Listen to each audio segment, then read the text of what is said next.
Deux sœurs rejetées par toutes les nourrices deviennent le plus grand défi de la ville, jusqu'à ce qu'une femme impose une condition mystérieuse, et plus rien ne redevient comme avant. Le manoir Leclerc. Le manoir. Leclerc s'élevait, imposant, au sommet du quartier Hauteville à Lyon, tel un monument à la solitude. Derrière les vitres teintées, cette demeure qui aurait dû vibrer de la chaleur d'une famille semblait figée, dans le temps. Vue de loin, elle incarnait la perfection du succès. De près, elle révélait des fissures invisibles aux yeux des admirateurs qui passaient dans la rue bordée d'arbres. Antoine Leclerc ajusta sa cravate tout en observant le jardin à travers la fenêtre de son bureau. Les feuilles d'automne s'accumulaient dans les coins, formant de petits monticules dorés que personne ne se souciait de ramasser. Il consulta sa montre. La 18e gouvernante arriverait dans 15 minutes, 18 en moins de 2 ans. Ce nombre provoquait en lui un mélange de frustration et de culpabilité. Son téléphone vibra sur le bureau en acajou. C'était René, sa secrétaire à l'entreprise. « Elle est en route, Antoine. Tu te souviens de notre conversation? Laisse-la établir les règles. » Il respira profondément. « Je suis fatigué des règles imposées par des étrangers dans ma propre maison, René. Celle-ci est différente. Lucienne Desange n'est pas une gouvernante ordinaire. Elle n'accepte que les cas que personne d'autre ne parvient à résoudre. » Antoine raccrocha sans répondre. Le silence de la maison n'était rompu que par le tic-tac de la vieille horloge dans le couloir, héritage familial que Marine avait restauré lorsqu'ils avaient emménagé. Marine. Son nom provoquait encore une douleur dans sa poitrine, même après 2 ans. L'horloge continuait de fonctionner, mais la vie entre ces murs semblait s'être arrêtée. À l'étage, Lucie et Léa observèrent la rue par la fenêtre de leur chambre. À 8 ans, les jumelles identiques partageaient plus que leurs traits physiques. Elles partageaient un secret et une douleur qu'aucun adulte n'avait réussi à déchiffrer. Elle arrive. Léa pointa du doigt un taxi qui s'arrêtait au portail. « Combien de temps crois-tu qu'elle va tenir ?» Lucie haussa les épaules, son regard indifférent cachant un calcul méticuleux. « 3 jours, peut-être 4. La dernière a été trop rapide. Nous n'avons même pas eu la chance d'utiliser le plan du saut. » Les deux s'éloignèrent de la fenêtre en parfaite synchronisation. Leur chambre contrastait avec le reste de la maison. Alors que tous les autres espaces restaient impeccablement ordonnés, ici régnait un désordre contrôlé. Des livres empilés en tours instables, des jouets stratégiquement éparpillés sur le sol, des dessins inachevés sur le bureau. Un désordre calculé, un petit univers de résistance. Le son de la sonnette résonna dans la maison. Les filles échangèrent des regards complices avant d'ajuster leurs robes identiques, bleu marine à col blanc, l'uniforme de l'école qu'elles fréquentaient, mais qu'elles portaient, même le week-end, comme une armure. Lucienne Desange n'était pas ce qu'Antoine attendait. Rien chez elle ne suggérait une spécialiste des cas difficiles. Elle portait un pantalon en coton simple, un chemisier blanc sans ornement et ne transportait qu'un sac en cuir usé. Ses cheveux crépus et grisonnants étaient attachés en un chignon bas, et ses yeux sombres semblaient absorber chaque détail de l'environnement sans manifester de surprise ou de jugement. « Monsieur Leclerc », sa voix était ferme, mais douce. Elle n'a pas tendu la main pour le saluer, se contentant d'incliner légèrement la tête. « Pouvons-nous discuter avant de rencontrer les filles ?» Antoine la conduisit jusqu'à son bureau, remarquant comment elle observait chaque recoin, chaque objet comme si la maison était un texte qu'elle lisait entre les lignes. « Vous avez tout gardé comme avant. » Ce n'était pas une question, ah pardon? La maison. Lucienne fit un geste englobant. Elle est préservée comme si le temps s'était arrêté. C'est courant quand on vit une perte significative. Antoine sentit son malaise grandir. Il n'avait pas mentionné Marine au téléphone, ni les détails de son départ. « René a dû vous parler de mon épouse. » Lucienne nia d'un mouvement doux. Ce n'était pas nécessaire. Son absence est imprimée dans chaque recoin de cette maison. Dans les photographies retournées face contre table, dans les espaces vides sur les étagères, dans le silence trop lourd. Antoine lui indiqua un fauteuil et s'assit en face d'elle. « Mes filles ne sont pas des enfants ordinaires, Madame Desange. Lucienne, juste Lucienne. Et tous les enfants sont extraordinaires, Monsieur Leclerc. Certains portent simplement des fardeaux trop lourds. 17 gouvernantes ont abandonné ces derniers mois. Certaines n'ont même pas terminé leur première journée. Il passa la main dans ses cheveux, un geste rare de vulnérabilité. Les filles étaient différentes avant l'accident. Elles étaient joyeuses, affectueuses. Maintenant, c'est comme si elles avaient construit un mur autour d'elles. Lucienne acquiesça sans manifester de surprise ou d'inquiétude. « Je dois établir quelques conditions avant de commencer. » Bien sûr, René a mentionné que vous avez vos méthodes. Ce ne sont pas des méthodes, monsieur. Leclerc, ce sont des nécessités. Elle s'ajusta dans le fauteuil, le regardant directement. J'aurai besoin d'un accès complet à la maison, y compris aux espaces qui restent fermés depuis le départ de votre épouse. Antoine sentit son corps se tendre. Sa chambre est verrouillée et elle devra être ouverte. Pourquoi? Parce que les réponses se trouvent rarement là où nous cherchons, monsieur Leclerc. Elles sont là où nous évitons de regarder. Lucienne continua, sa voix sans aucune trace de confrontation.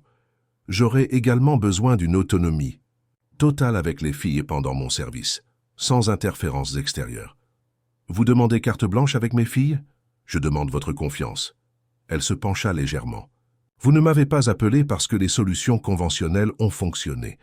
Vous m'avez appelé parce que vous avez déjà tout essayé, ce que vous connaissez. Le silence pesa entre eux. De l'escalier venait un léger grincement. Les filles écoutaient, comme elles le faisaient toujours quand un nouvel adulte entrait dans leur vie. Et si ça ne fonctionne pas? La voix d'Antoine sortit plus vulnérable qu'il ne l'aurait voulu. Alors vous n'aurez pas perdu plus que ce que vous avez déjà perdu. Lucienne se leva, ajustant son sac sur son épaule. Puis-je les rencontrer maintenant? Antoine hésita. Un moment, puis sortit une clé de la poche de sa chemise. Elle était petite, dorée et semblait peser 1 tonne dans sa main. La chambre au bout du couloir au 2e étage. Elle est comme elle l'a laissée. Lucienne accepta la clé avec un geste respectueux, comme quelqu'un qui reçoit une relique sacrée. Merci pour votre confiance. Quand ils sortirent du bureau, ils trouvèrent les jumelles au milieu de l'escalier, les observant avec des expressions identiques de curiosité polie. Pour des yeux moins exercés, cela aurait pu sembler un intérêt authentique. Mais Lucienne remarqua immédiatement l'éclat calculateur derrière le sourire répété. « Les filles, voici Lucienne Desange. Elle restera avec vous à partir d'aujourd'hui. » Lucie et Léa descendirent les dernières marches en parfaite synchronisation, tendant leurs petites mains dans un geste répété. « Enchantées » parlèrent-elles à l'unisson, avec des voix douces qui ne correspondaient pas à leur regard défiant. Lucienne ne serra pas les mains tendues. Au lieu de cela, elle les observa pendant un long moment. « Le plaisir est pour moi, Lucie et Léa. Vous savez qui est qui, ou préférez-vous que je le découvre seul ?» Les filles échangèrent des regards rapides, une communication silencieuse, que seules des jumelles peuvent établir. « Je suis Lucie. » La fille de gauche fit un pas en avant. « Et je suis Léa. » L'autre compléta. Lucienne sourit, un sourire serein qui atteignait ses yeux. « Non, vous ne l'êtes pas. Mais c'est bien. Nous aurons le temps de découvrir la vérité l'une de l'autre. » L'inconfort fut visible sur les visages des enfants. Pour la première fois, quelqu'un avait défié leur petit piège initial. Antoine observait la scène avec un mélange de surprise et d'espoir timide. « Je vais vous laisser faire connaissance. J'ai une visioconférence dans 10 minutes. » Il consulta sa montre, une habitude nerveuse qu'il avait développée ces dernières années. « En cas de problème, je serai dans mon bureau. » Quand Antoine s'éloigna, les masques de politesse des filles tombèrent. Leurs regards, maintenant ouvertement hostiles, se fixèrent sur Lucienne. « Nous n'avons pas besoin de gouvernante. » dit la vraie Léa croisant les bras. « Tant mieux. » Lucienne répondit tranquillement. « Car je ne suis pas gouvernante, je suis gardienne d'histoire. » Les jumelles froncèrent les sourcils, intriguées malgré leur méfiance. « Qu'est-ce qu'une gardienne d'histoire ?» demanda la vraie Lucie. « Quelqu'un qui sait que chaque maison, chaque famille, chaque personne porte des histoires. Certaines sont racontées à haute voix, d'autres restent cachées comme des secrets. » Lucienne regarda autour d'elle, son regard s'attardant un moment sur une photographie retournée face contre table dans l'entrée. « Cette maison est pleine d'histoires non racontées. Ne trouvez-vous pas ?» Les filles ne répondirent pas, mais quelque chose dans leur regard changea subtilement. Pendant un bref instant, la curiosité l'emporta sur l'hostilité répétée. Lucienne se dirigea vers l'escalier. « Allons dans votre chambre. J'aimerais connaître l'endroit où vous gardez vos secrets. » Lucie et Léa échangèrent à nouveau, Des regards, cette fois avec une touche d'incertitude. La nouvelle gouvernante ne suivait pas le scénario prévu. Elle ne montrait pas d'anxiété pour leur plaire, ni d'insécurité face à leur résistance. C'était comme si elle lisait un livre qu'elle ne connaissait pas, mais qui racontait leur histoire.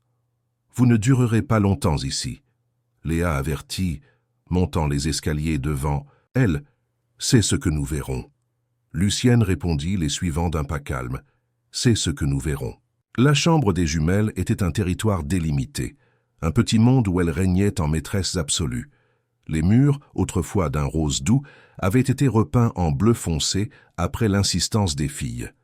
Les peluches, autrefois disposées affectueusement sur le lit, étaient maintenant empilées dans un coin, comme des soldats en désuétude. Les seuls objets qui semblaient avoir une importance réelle se trouvaient sur la commode. 2 boîtes à musique identiques, cadeau du dernier anniversaire qu'elles avaient passé avec Marine. Lucienne observa l'environnement sans hâte, remarquant les détails qui échapperaient à des yeux moins attentifs. Le crayon stratégiquement positionné au bord du tapis, prêt à faire glisser quelqu'un. Le verre d'eau sur la table de chevet, placé de manière à ce que tout mouvement brusque le renverserait sur le téléphone portable à côté. Petit piège, discret et efficace. « Vous avez une belle chambre », commenta-t-elle, évitant habilement le crayon. Lucie et Léa observaient, déçus de voir leurs pièges initiaux neutralisés sans effort. « C'est notre mère qui l'a décoré », répondit Lucie, sa voix portant un mélange de fierté et de douleur. Avant de partir, Lucienne remarqua le choix des mots. Partir, pas mourir. Un euphémisme qui révélait beaucoup sur la façon dont les filles traitaient cette absence.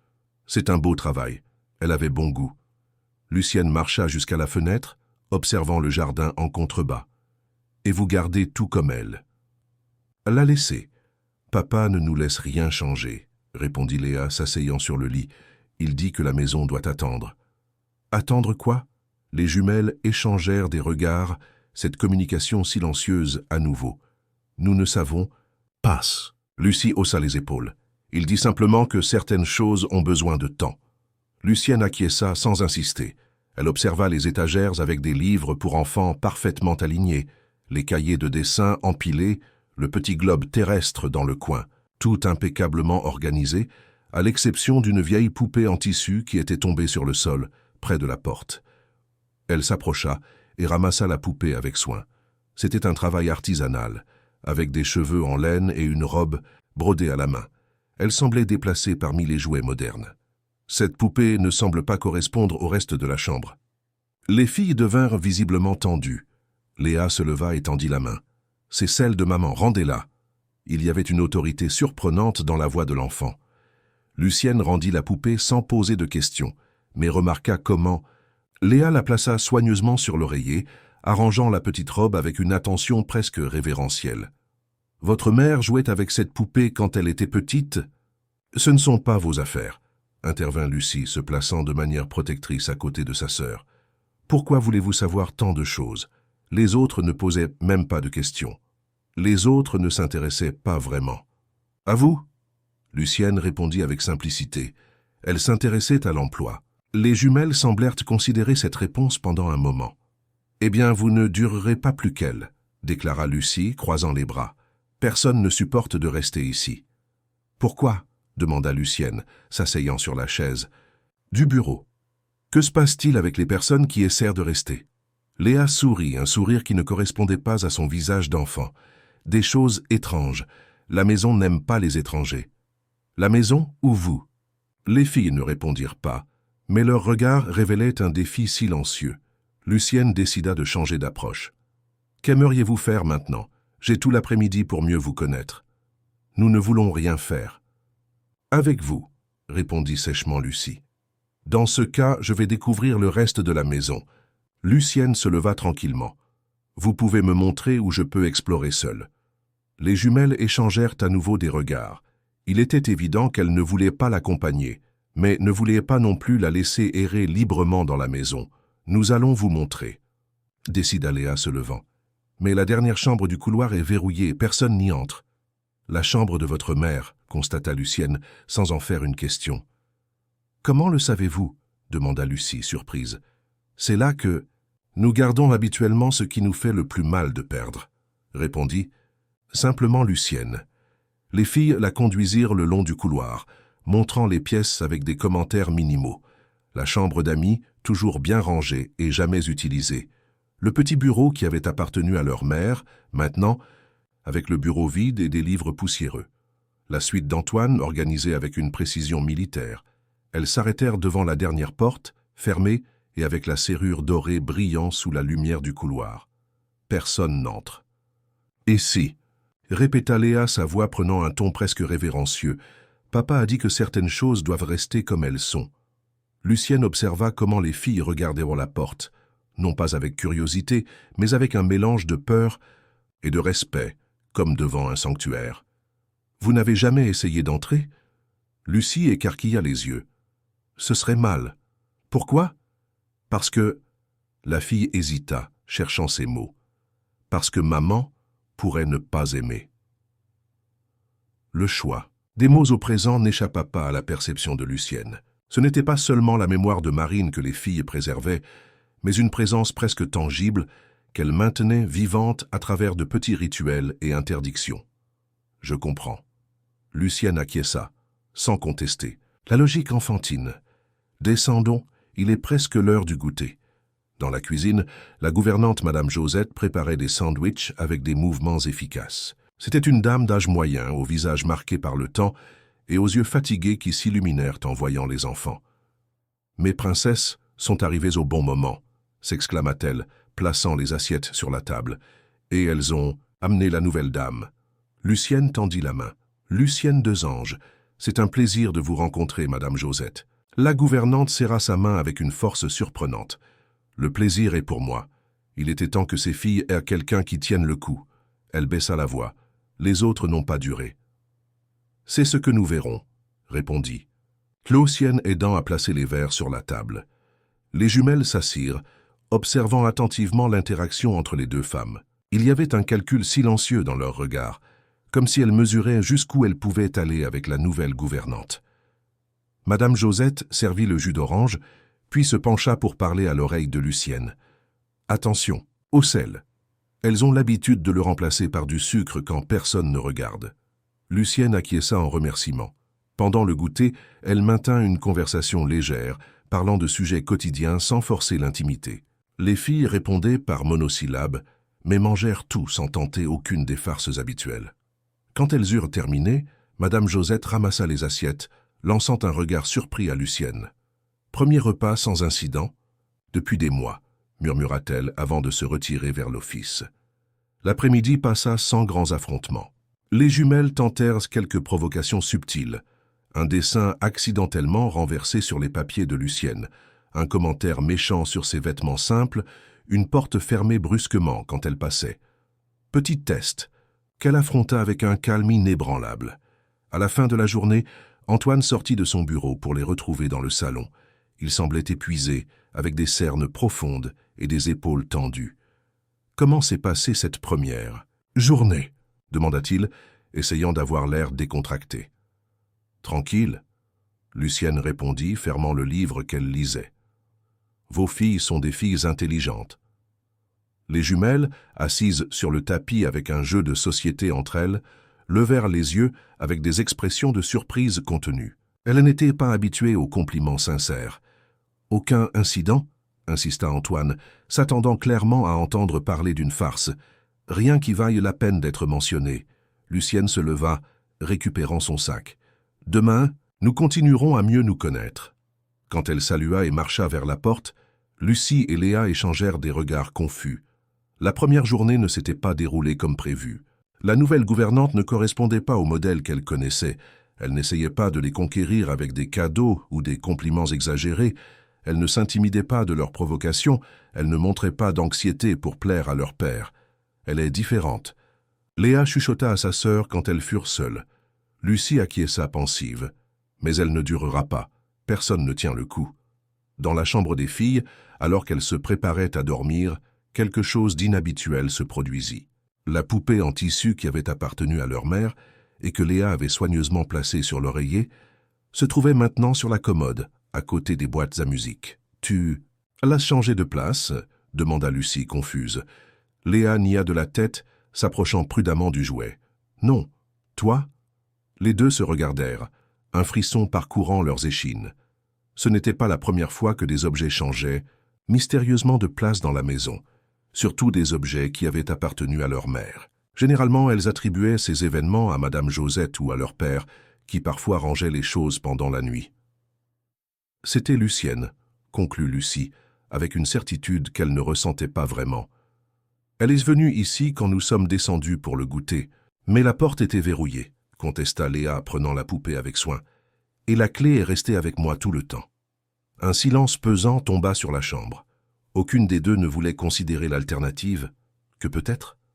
Elles n'étaient pas aussi seules dans cette maison qu'elles le pensaient.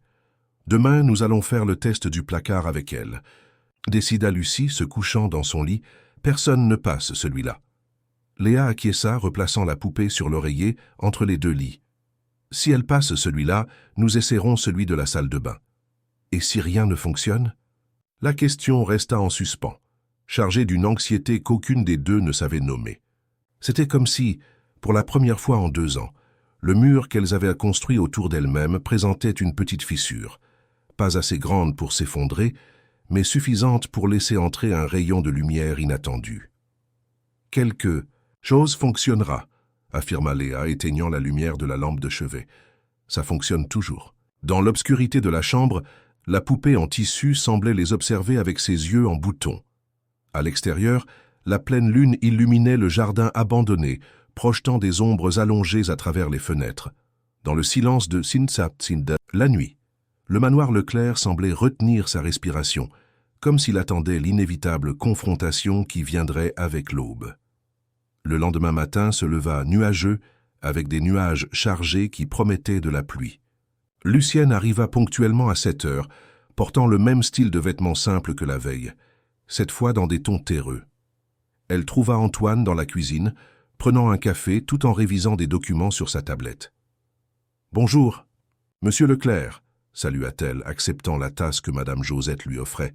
« Les filles sont-elles déjà réveillées ? » « Pas encore, » répondit-il sans lever les yeux des documents. « Elles descendent généralement vers 8 heures. Elles ont cours en ligne à 9 heures. » Lucienne acquiesça, observant comment ses doigts tambourinaient nerveusement sur la table. « Vous semblez préoccupé. » Antoine leva finalement le regard. « Je suis surpris que vous soyez revenu. La plupart abandonnent après le premier jour. Nous sommes encore en train de faire connaissance. Abandonner maintenant serait comme abandonner un livre dans les premières pages. » Un silence confortable s'établit entre eux pendant qu'ils prenaient leur café.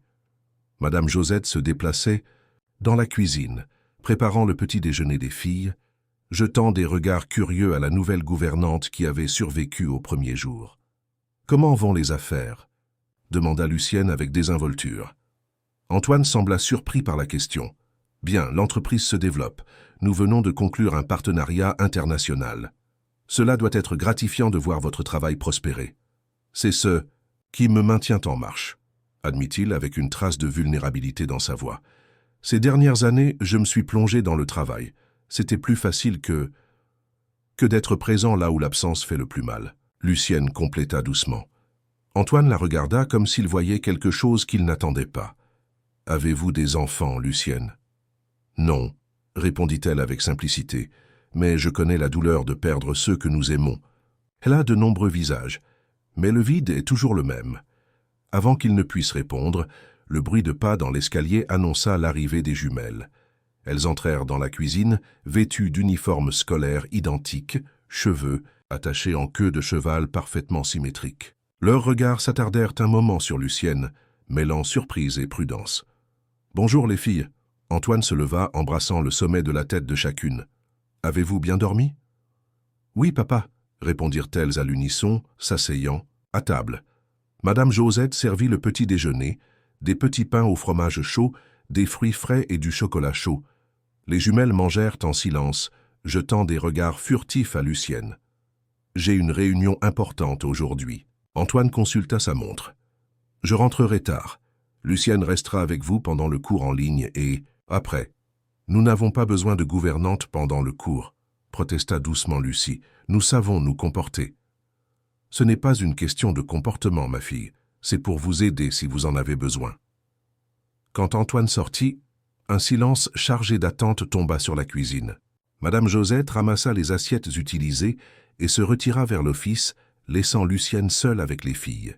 « Montons » suggéra Lucienne. « Nous pouvons tout préparer pour votre cours. » Dans la chambre, les jumelles allumèrent l'ordinateur et organisèrent le matériel avec une efficacité surprenante pour des enfants de 8 ans. Lucienne observa, remarquant comme elles se déplaçaient en parfaite harmonie, comme si elles partageaient une seule pensée. « Aimez-vous l'école » demanda-t-elle, s'asseyant sur la chaise près de la fenêtre. « C'est ennuyeux » répondit Léa, sans lever les yeux du cahier qu'elle organisait. « Les professeurs posent trop de questions. »« À propos de quoi ?»« À propos de comment nous nous sentons. » intervint Lucie, son ton révélant de l'irritation. « Ils pensent que nous sommes des bébés qui ont besoin de soins spéciaux, juste parce que notre mère est partie. » La franchise de la réponse surprit Lucienne. C'était la première fois qu'une des filles mentionnait directement la perte de leur mère. « Et vous n'aimez pas en parler ?»« Il n'y a rien à dire. » Léa haussa les épaules. Elle est partie et rien ne la ramènera. La simplicité dure de la déclaration contrastait avec la voix enfantine. Lucienne acquiesça, sans insister sur le sujet. « Je comprends, parfois le silence fait moins mal que les mots. » Les filles la regardèrent avec une curiosité renouvelée, comme si elles ne s'attendaient pas à cette réponse.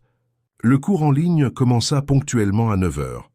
La professeure, une jeune femme énergique nommée Cécile, salua les filles avec enthousiasme à travers l'écran. Lucienne resta hors du champ de vision de la caméra, observant comment les jumelles interagissaient avec la professeure et les camarades virtuels. C'était fascinant de noter la transformation.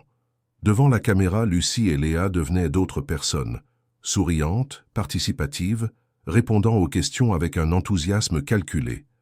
Une performance parfaite de normalité qui s'effondrait dès que la caméra était éteinte. Pendant la pause entre les cours, alors que les filles prenaient leur goûter, Lucienne remarqua qu'elles échangeaient des regards significatifs, comme si elles communiquaient quelque chose qu'elles ne voulaient pas qu'elle entende.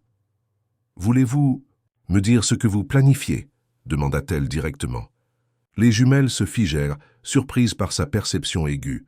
« Nous ne planifions rien », répondit rapidement Lucie. « Bien sûr que si. » Lucienne sourit sans accusation. « Et c'est normal, cela fait partie de votre façon de me tester. » Léa fronça les sourcils, confuse par cette approche directe. « Nous ne savons pas de quoi vous parlez. »« Très bien.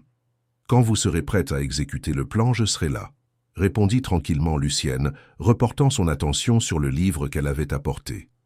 Les cours du matin se déroulèrent sans incident. À 11h30, quand le dernier cours se termina, les filles éteignirent l'ordinateur et regardèrent Lucienne avec une détermination renouvelée. « Nous voulons jouer à cache-cache », annonça Lucie. « Maintenant ?» demanda Lucienne, remarquant le changement soudain d'attitude. « Ouais, nous nous cachons et vous cherchez », compléta Léa. « La maison est grande, il y a beaucoup d'endroits. » Lucienne perçut le piège, mais acquiesça. « Cela semble amusant. Quelles sont les limites? Où puis-je chercher ?»« N'importe où dans la maison, » expliqua Lucie. « Sauf dans la chambre de maman, bien sûr. »« Bien sûr. » Lucienne accepta.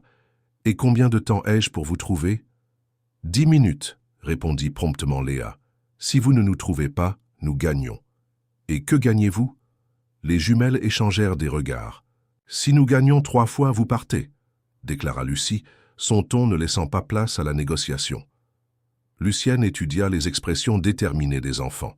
« Et si je gagne 3 fois ?»« Vous ne gagnerez pas. » Léa sourit avec confiance. « Personne n'a jamais gagné. »« Mais si je gagne, » insista doucement Lucienne, « vous répondez à une question que je pose. N'importe quelle question, avec honnêteté. » Les filles hésitèrent, considérant la proposition. Finalement, Lucie acquiesça. « D'accord, mais vous ne gagnerez pas. Nous verrons. » Lucienne sourit, se tournant vers le mur. « Je vais compter jusqu'à 100. » Quand elle eut fini de compter, le silence dans la maison était absolu. Elle marcha lentement le long du couloir, observant chaque détail, chaque cachette possible.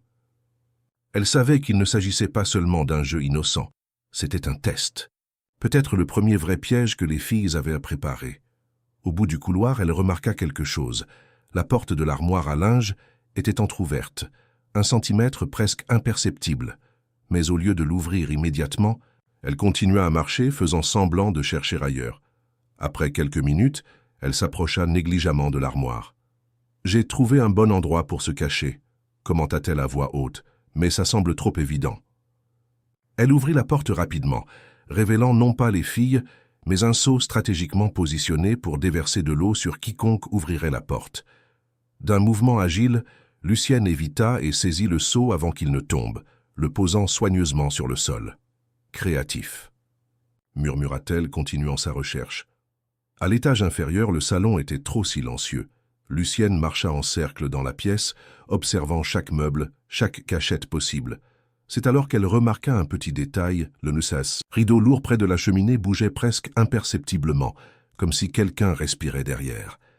Elle s'approcha silencieusement et, d'un mouvement rapide, écarta le tissu. « Je t'ai trouvé, Lucie. » La fille émergea de la cachette, un mélange de surprise et de frustration sur son visage. « Comment saviez-vous que c'était moi et pas Léa ?»« Ta sœur a une petite cicatrice sur le sourcil gauche, » répondit Lucienne. « Presque imperceptible, mais elle est là. » Lucie sembla impressionnée malgré elle-même. Personne n'a jamais remarqué ça avant. Je fais attention aux détails. Lucienne sourit. Maintenant, où est ta sœur? Je ne vais pas vous le dire. Lucie croisa les bras. Ce serait de la triche. Juste. Lucienne acquiesça, continuant. Sa recherche. Les minutes passaient, et il n'y avait aucun signe de Léa. Lucienne révisa mentalement les cachettes possibles, considérant où une enfant de 8 ans se sentirait en sécurité. C'est alors qu'une idée lui vint, pas une cachette, mais un passage. Elle retourna à la cuisine où Madame Josette préparait le déjeuner. Madame Josette, cette maison a-t-elle un passage entre les étages autre que l'escalier principal? La gouvernante leva les sourcils. Il y a le monte-charge de service derrière le garde-manger, mais les filles n'utilisent pas cela. Il est pratiquement abandonné. Lucienne la remercia et se dirigea vers le garde-manger. Au fond de la pièce, derrière quelques boîtes, elle trouva une porte étroite qui menait à un petit monte-charge, de ces anciens actionnés manuellement. « Léa » appela-t-elle doucement. « Es-tu là-haut » Silence. Lucienne tira la corde, faisant descendre lentement le monte-charge. Quand la cabine arriva, elle était vide, mais il y avait un petit mouchoir d'enfant sur le sol, un indice laissé délibérément. Lucienne monta dans le monte-charge et tira la corde pour le faire monter. Elle arriva à un couloir étroit, au 2e étage, principalement utilisé par l'équipe de nettoyage. Suivant le couloir, elle trouva une autre porte qui donnait sur un petit grenier, rarement utilisé. Là, blottie entre des boîtes anciennes, se trouvait Léa. « Je t'ai trouvé », dit doucement Lucienne. « Bonne cachette. » La fille se leva, secouant la poussière de son uniforme. « Comment avez-vous su ?»« Le mouchoir dans le monte-charge. C'était un indice intelligent, mais intentionnel. » Léa se mordit la lèvre. « Lucie m'a dit de le laisser. Elle pensait que vous ne trouveriez jamais le monte-charge. Ta sœur a été trouvée en premier. » Informa Lucienne, aidant la fille à sortir de l'espace étroit, ce qui signifie que j'ai gagné cette manche. Quand elles retournèrent au salon, Lucie attendait avec une expression contrariée. « Vous avez eu de la chance. Peut-être. » Lucienne acquiesça. « Mais maintenant, vous me devez une réponse honnête. » Les jumelles s'assirent sur le canapé, visiblement mal à l'aise avec cette défaite inattendue. Lucienne prit le fauteuil en face d'elle, considérant soigneusement sa question. « Pourquoi gardez-vous la poupée en tissu de votre mère, tantôt sur l'oreiller, tantôt sur la commode ?» La question prit les filles par surprise. Elles s'attendaient à quelque chose sur les pièges, sur les plans pour éloigner les gouvernantes, pas sur la poupée. Elles se regardèrent, cette communication silencieuse à nouveau. « Ce n'est pas nous qui la déplaçons », répondit finalement Léa, sa voix presque un murmure. « Elle se déplace toute seule. » « Comment ça? Parfois, quand nous nous réveillons, elle est à des endroits différents, » expliqua Lucie, son ton défiant remplacé par quelque chose proche de la peur. « Au début, nous pensions que c'était papa ou Madame Josette, mais ils ont juré qu'ils ne la touchent pas. Et vous croyez que c'est maman ?» compléta Léa, regardant ses propres mains. Elle aimait beaucoup cette poupée. C'est sa grand-mère qui l'a faite. Je pense qu'elle vient nous rendre visite la nuit. Lucienne absorba l'information sans manifester de surprise ou d'incrédulité. « Vous lui parlez? À la poupée, je veux dire. » « Parfois. admit Lucie à contre-cœur. Quand elle nous manque beaucoup. Cette confession, si simple et si profonde, était la première vraie fissure dans le mur de protection des filles. Lucienne maintint une expression neutre, sans montrer de pitié ou de jugement. « Merci pour votre honnêteté, » dit-elle simplement. « Voulez-vous jouer à nouveau après le déjeuner ?» Les jumelles acquiescèrent, semblant soulagées qu'elle n'ait pas posé plus de questions ou essayé d'expliquer rationnellement le phénomène de la poupée. Pendant le déjeuner, elles étaient plus silencieuses que d'habitude, comme si la défaite au jeu avait ébranlé leur certitude sur la nouvelle gouvernante. L'après-midi, elles jouèrent à nouveau. Cette fois, les filles préparèrent des pièges plus élaborés, un fil presque invisible en haut de l'escalier, du savon liquide stratégiquement répandu sur le sol de la salle de bain, une porte qui se fermait toute seule quand elle était actionnée. Lucienne évita tout, les trouvant dans des endroits de plus en plus improbables. À la fin de la journée, quand Antoine rentra à la maison, il trouva quelque chose qu'il n'avait pas vu depuis longtemps, ses filles en train de rire. Ce n'était pas un rire forcé ou répété, mais authentique, né de la surprise et du défi. Elles étaient dans le salon assises sur le tapis avec Lucienne, jouant à un jeu de société qu'elles avaient ignoré pendant des mois. « Il semble que la journée a été productive », commenta-t-il, posant son porte-document sur la console. « Très. » Lucienne répondit, se levant. « Vos filles sont d'excellentes stratèges.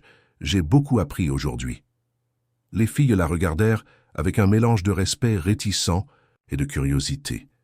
Quelque chose avait subtilement changé dans la dynamique entre elles. Ce n'était pas de l'amitié ni une confiance totale, mais un début de reconnaissance mutuelle. Quand Lucienne salua, Lucie l'accompagna jusqu'à la porte, un petit geste qui n'aurait pas échappé à qui connaissait l'hostilité antérieure. « De la fille, demain allez-vous utiliser la clé ?» demanda-t-elle à voix basse pour que son père n'entende pas. « Quelle clé ? Celle de la chambre de maman. Papa vous l'a donnée, j'ai vu. » Lucienne considéra la question un moment. « Aimerais-tu que je l'utilise ?» Lucie hésita, son expression révélant un conflit interne. « Je ne sais pas, peut-être. Alors nous découvrirons ensemble, quand le moment sera venu. » La fille acquiesça, un geste presque imperceptible d'acceptation, tandis que Lucienne marchait vers le portail. Elle sentit que les murs du manoir Leclerc commençaient lentement à révéler leurs secrets, non pas à travers des mots, mais à travers les silences, les regards, les petits gestes qui en disaient beaucoup plus que n'importe quelle confession directe. Les fissures étaient là, invisibles pour la plupart, mais claires pour qui savait chercher. Et derrière elles, un secret plus grand que les farces et les pièges, plus grand que la douleur de la perte, le secret qui maintenait ses enfants prisonnières d'un passé qu'elles ne pouvaient pas comprendre complètement. Sastika, première semaine passa rapidement, établissant une routine inattendue au manoir Leclerc. Pour la première fois en presque 2 ans, les jumelles n'avaient pas réussi à chasser une gouvernante. Lucienne restait inébranlable face aux pièges de plus en plus élaborés, répondant à l'hostilité avec une patience qui frôlait le surnaturel. Le vendredi matin, pendant le petit déjeuner, Antoine observait ses filles avec un mélange de soulagement et de confusion. Il y avait quelque chose de différent en elles, une énergie moins tendue, des regards moins chargés de colère contenue. Ce n'était pas une transformation complète, loin de là, mais cela ressemblait aux premiers rayons de soleil après une tempête interminable. « Je dois voyager pour le travail ce week-end », annonça-t-il, tandis que Madame Josette servait plus de café. « Je ne rentrerai que dimanche soir. » Les filles levèrent les yeux de leur bol de céréales. En d'autres temps, la nouvelle d'un voyage de leur père aurait été accueillie avec une indifférence étudiée. Cette fois, cependant, Lucie fronça légèrement les sourcils. « Tu dois vraiment partir, papa ?» La question si simple prit Antoine au dépourvu. C'était la première fois depuis longtemps qu'une de ses filles manifestait quelque chose proche du désir de sa présence. « Malheureusement, oui, ma chérie. C'est une réunion importante avec des investisseurs. » Il hésita, puis ajouta « Mais Lucienne restera avec vous tout le temps. J'ai déjà discuté avec elle. » Léa regarda sa sœur, puis son père. « Elle va dormir ici ?»« Oui, dans la chambre d'amis. » Antoine semblait soulagé de ne pas rencontrer de résistance. « Vous serez bien ? Bien sûr. » Lucie répondit, reportant son attention sur les céréales. « Nous ne sommes plus des bébés. » Quand Antoine partit travailler, promettant de revenir pour dire au revoir avant le voyage. Les filles restèrent dans la cuisine, inhabituellement silencieuses. « Qu'est-ce qu'il y a, mes princesses ?» demanda Madame Josette, remarquant le changement d'humeur. « Vous n'aimez pas l'idée que Lucienne dorme ici ?»« Ce n'est pas ça, » répondit Léa, jouant avec sa cuillère. « C'est que... »« Quoi, ma puce ?»« Rien, » interrompit Lucie, lançant un regard d'avertissement à sa sœur. « Montons, Léa. Nous devons nous préparer pour l'école. » Lucienne arriva 1 heure plus tard, apportant une petite valise en plus de son sac habituel. Elle trouva les filles dans leur chambre, organisant le matériel pour le cours en ligne. « Bonjour », salua-t-elle, laissant la valise dans le couloir. « Votre père m'a parlé du voyage. Il semble que nous aurons un week-end ensemble. »« Vous allez dormir dans la chambre à côté de la nôtre », informa Léa, comme si elle établissait une limite territoriale. « Votre père me l'a mentionné. » Lucienne acquiesça tranquillement. « Ce sera bien de connaître la maison la nuit. Les maisons anciennes comme celle-ci ont des personnalités différentes après le coucher du soleil. » Lucie leva les yeux du cahier qu'elle organisait. « Vous pensez que les maisons ont une personnalité ? » ?»« Bien sûr. » Lucienne s'assit sur la chaise près de la fenêtre, sa place habituelle pendant les cours des filles. Elles absorbent les émotions de ceux qui y vivent, la joie, la tristesse, l'amour, la douleur, tout reste imprégné dans les murs comme un parfum invisible. Les jumelles échangèrent des regards intrigués. C'était exactement ce qu'elles ressentaient par rapport à cette maison, mais elles n'avaient jamais rencontré un adulte qui exprimait l'idée à voix haute. La matinée se déroula avec la routine scolaire. Les filles participèrent aux cours, en ligne, répondant aux questions de la professeure avec l'efficacité étudiée habituelle. Lucienne observait, remarquant comment elle se transformait devant la caméra. Sourire répété, réponse polie, une performance de normalité qui s'effondrait dès que l'ordinateur était éteint. Pendant le déjeuner, Antoine appela pour prévenir qu'il partirait directement du bureau pour l'aéroport. Sa voix semblait tendue, partagée entre la nécessité professionnelle et la culpabilité de laisser ses filles. « Prenez bien soin d'elles », demanda-t-il à Lucienne, avant de raccrocher. « Toujours », répondit-elle simplement. L'après-midi, une forte pluie commença à tomber, les obligeant à rester à l'intérieur. Les filles étaient inhabituellement calmes, comme si l'absence de leur père avait supprimé une partie de la nécessité de maintenir les défenses dressées. « Que faites-vous habituellement les jours de pluie ?» demanda Lucienne tandis qu'elles rangèrent les livres après la période d'études. Lucie haussa les épaules. « Rien de spécial, nous regardons la télévision, nous lisons. Avant, nous faisions des cabanes en drap avec maman. » Ajouta doucement Léa, recevant un regard surpris de sa sœur pour cette révélation inattendue. « Cela semble amusant, » commenta Lucienne, sans forcer le sujet. « Aimeriez-vous en faire une aujourd'hui ?» Les jumelles hésitèrent, comme si l'idée représentait une concession importante. « Peut-être », répondit finalement Lucie, sa voix essayant de paraître indifférente, mais trahissant une touche d'attente. Elles passèrent l'après-midi à construire un fort élaboré de draps dans le salon, utilisant des chaises, le canapé et des coussins comme structure. Madame Josette, voyant le désordre organisé, sourit avec approbation. « Cela fait longtemps que je n'ai pas vu ce salon aussi vivant », commenta-t-elle, apportant un plateau avec du chocolat chaud et des biscuits. « On dirait que nous sommes revenus au temps de Madame Marine. » La mention de leur mère fit momentanément tendre les filles, mais elles ne protestèrent pas comme elles le faisaient habituellement quand quelqu'un parlait d'elles. Au lieu de cela, Léa posa une question inattendue. « Madame Josette, vous, souvenez-vous des histoires que maman racontait ici ?» La gouvernante posa le plateau, ses yeux s'humidifiant légèrement. « Bien sûr, ma chérie. Elle avait un talent spécial pour inventer des histoires. Vous vous souvenez de la princesse du royaume souterrain? C'était ma préférée. Celle qui avait une couronne faite de cristaux qui brillaient dans le noir, » compléta Lucie, un petit sourire nostalgique apparaissant sur ses lèvres. Et elle utilisait les cristaux pour éclairer le chemin des personnes perdues. « C'est... ça ?» Madame Josette sourit, émue de voir les filles se souvenir ouvertement de leur mère. « Votre mère disait que cette princesse était inspirée de vous deux.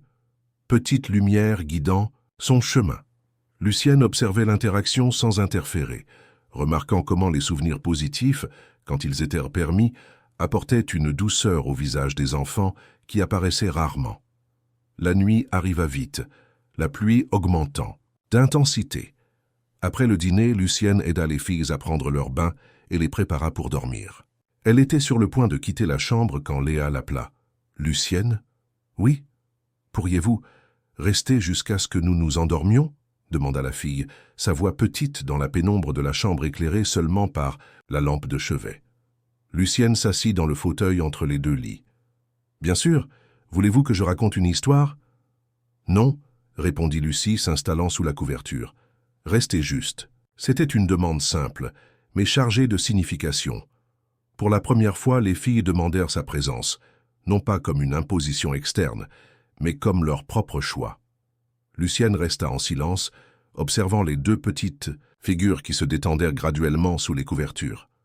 Quand elles furent toutes les deux endormies, elle se leva silencieusement. Avant de sortir, elle remarqua la poupée en tissu de leur mère, positionnée entre les deux lits, comme une gardienne silencieuse.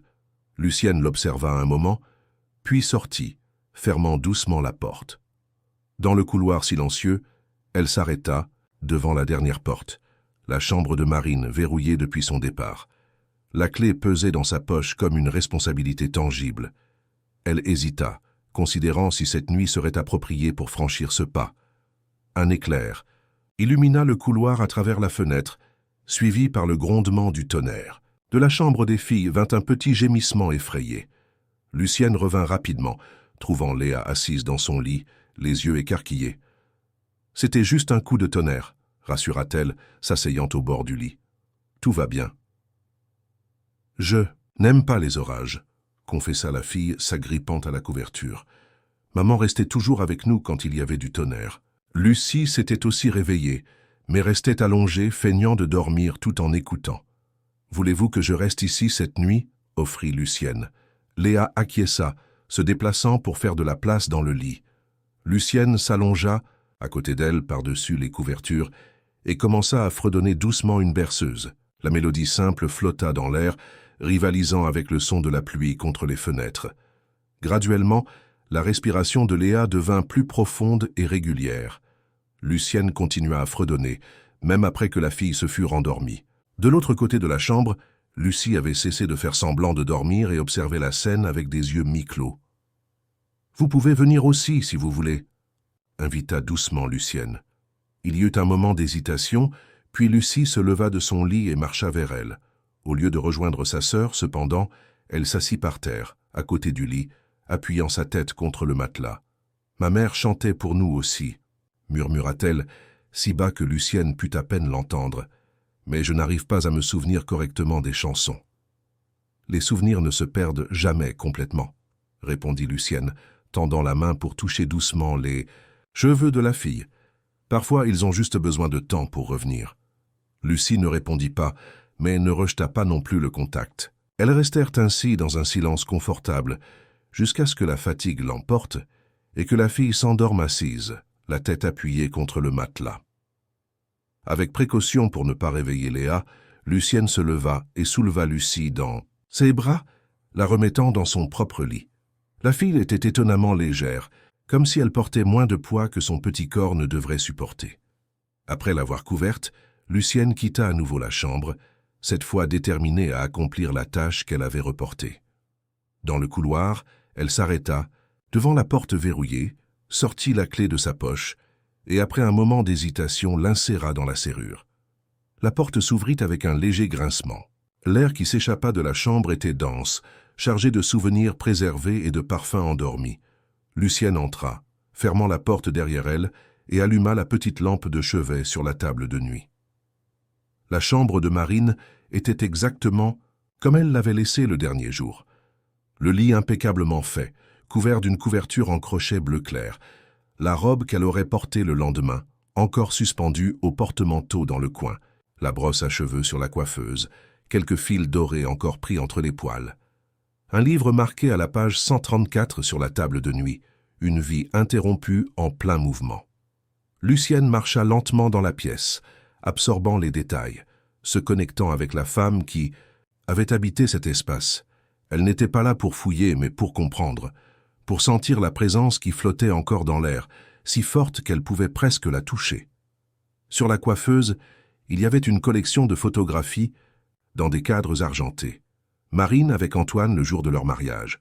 Marine enceinte, radieuse, les jumelles nouveau-nées dans les bras de leur mère. Anniversaire, Noël, moment quotidien transformé en trésor par l'absence subséquente. Dans toutes les photos, le même sourire lumineux, les mêmes yeux vifs qui avaient été hérités par les filles. Une femme qui irradiait de joie, dont l'absence avait laissé un vide si profond que toute la maison semblait avoir été aspirée dedans. Lucienne ouvrit les tiroirs de la coiffeuse avec un soin respectueux. Dans le deuxième tiroir, elle trouva un journal à couverture marron, fermé avec un petit cadenas doré. Elle hésita, consciente qu'elle franchissait une frontière intime, mais convaincue que là pourraient se trouver les réponses qui aideraient à libérer les filles. Le cadenas n'offrit pas de résistance quand elle le força doucement. Et donc, les premières pages, elle trouva des notes quotidiennes. Rendez-vous, petite réalisation des jumelles, projet pour la maison. Au fur et à mesure qu'elle avançait, cependant, le ton des entrées commençait à changer. Aujourd'hui a été une journée difficile. Les filles grandissent si vite, et je sens que je ne suis pas assez présente. Antoine travaille tellement que je le vois à peine. Parfois je me demande si nous construisons la vie que nous désirons vraiment, ou si nous suivons simplement un scénario attendu. Quelques pages plus loin. J'ai encore fait ce rêve. Je conduis sur la route de la montagne, c'est la nuit, il pleut. Je sais que quelque chose de terrible va arriver, mais je ne peux pas arrêter la voiture. Je me réveille toujours au même point, en sueur froide. Je ne l'ai pas dit à Antoine. Il dirait que c'est juste de l'anxiété, me prescrirait des tisanes, calmantes. Mais je sens que c'est plus que ça, comme un avertissement. La dernière entrée, datée de 2 jours avant l'accident, fit retenir son souffle à Lucienne. Les filles ont fait une crise aujourd'hui à cause d'une glace. Une si petite chose, mais j'ai perdu patience. J'ai crié contre elles, d'idées, chose que j'ai immédiatement regrettée. Elles ont pleuré, m'ont regardé comme si j'étais une étrangère. J'ai passé tout l'après-midi à essayer de compenser, me sentant la pire mère du monde. Comment quelque chose de si simple peut-il échapper au contrôle si rapidement? Parfois, je sens que j'échoue en tout, comme mère, comme épouse, comme personne. Si quelque chose m'arrivait demain, quel souvenir aurait-elle? Une mère. Qui a crié à cause d'une glace? Est-ce ce que je veux laisser? Lucienne ferma le journal, une compréhension douloureuse se formant dans son esprit.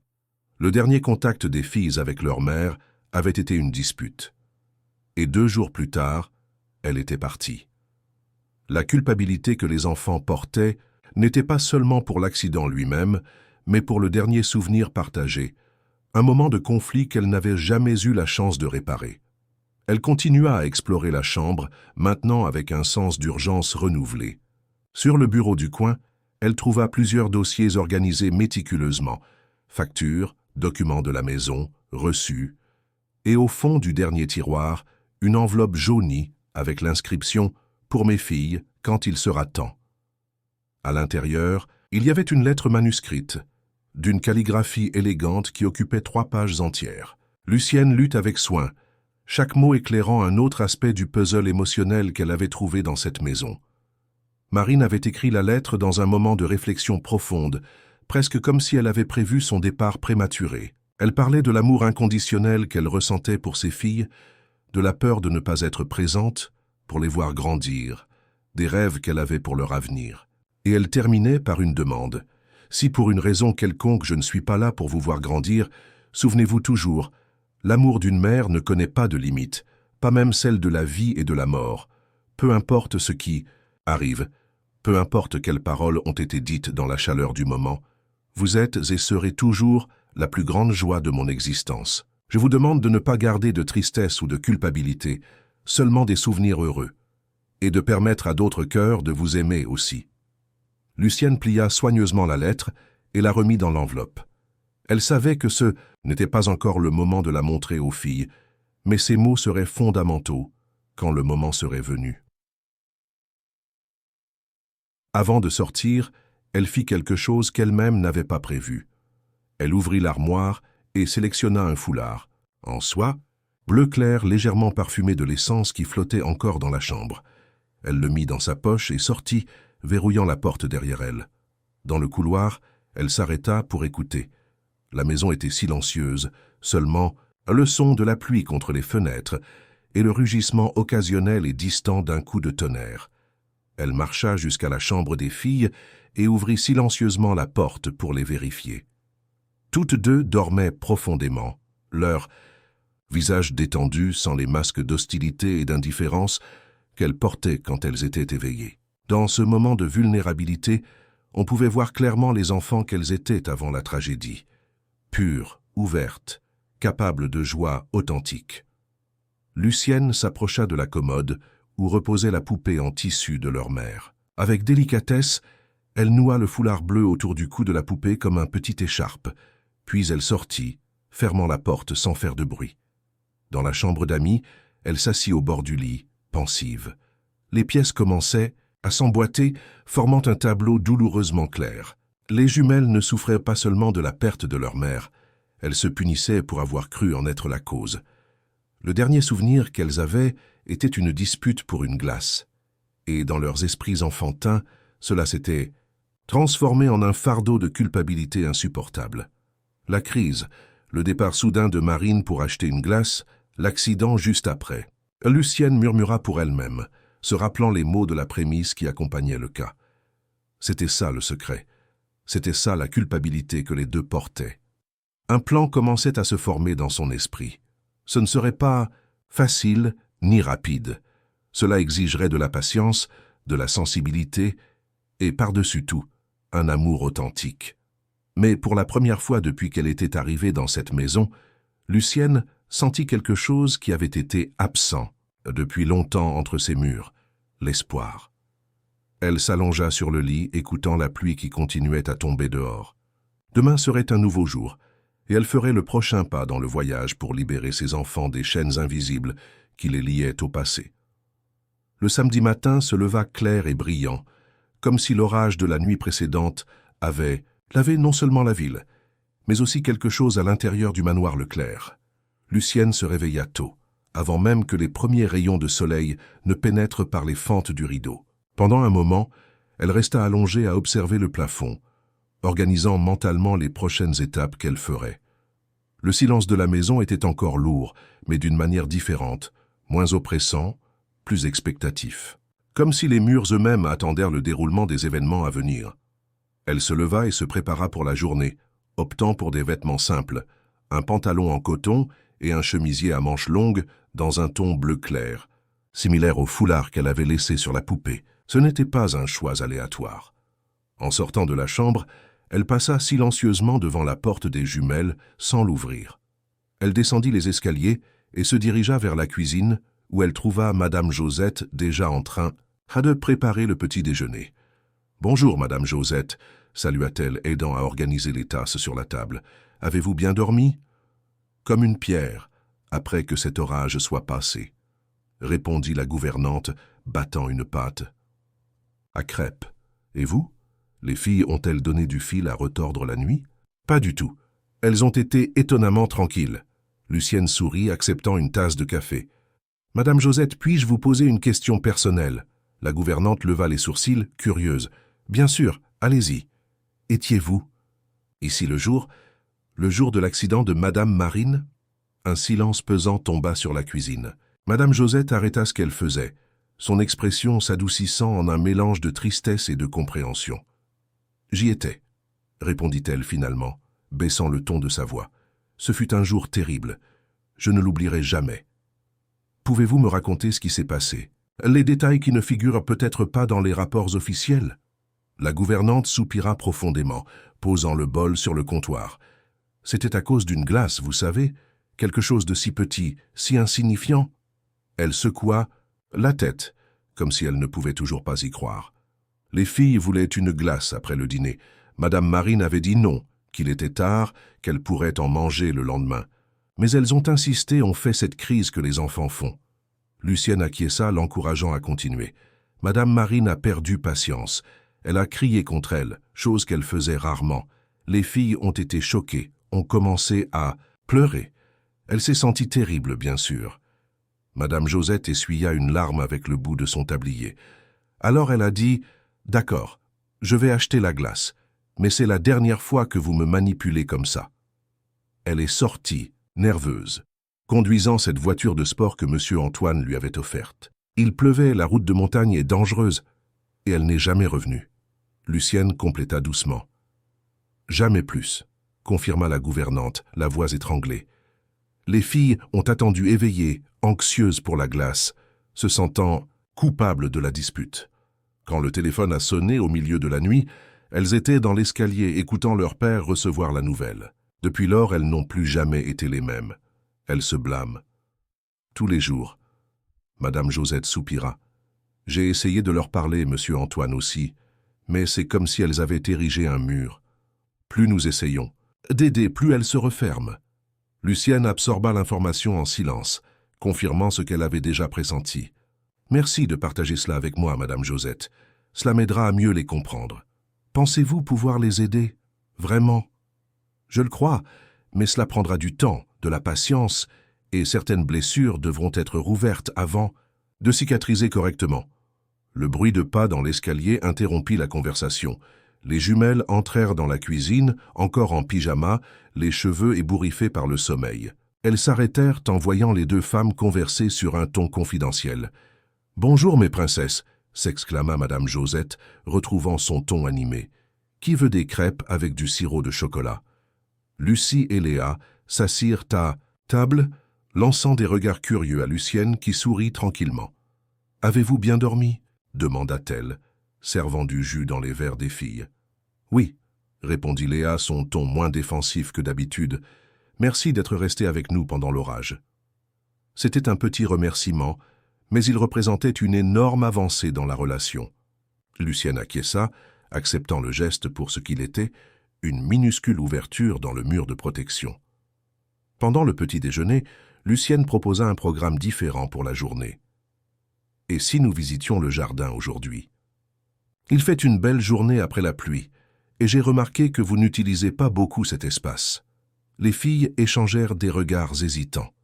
Maman adorait le jardin, commenta Lucie, surprenant tout le monde par la mention spontanée de sa mère. Elle avait un parterre de roses blanches près de la tonnelle. Il doit être abandonné maintenant. Compléta Léa, une note de tristesse dans sa voix. Ce n'est pas si mal, intervint Madame Josette. Le jardinier vient 2 fois par semaine. Ce n'est pas aussi fleuri qu'avant, mais c'est encore beau. Alors c'est décidé. Lucienne sourit, se levant pour aider à ramasser les assiettes. Nous explorerons le jardin aujourd'hui. Après le petit déjeuner, les filles montèrent s'habiller. Quand elles revinrent, Lucienne remarqua quelque chose de différent.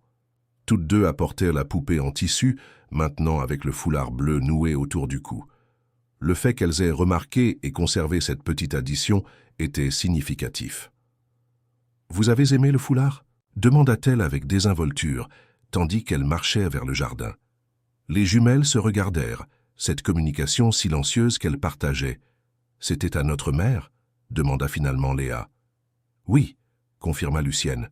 « J'ai pensé que la poupée serait jolie avec. » Vous êtes entrée dans sa chambre.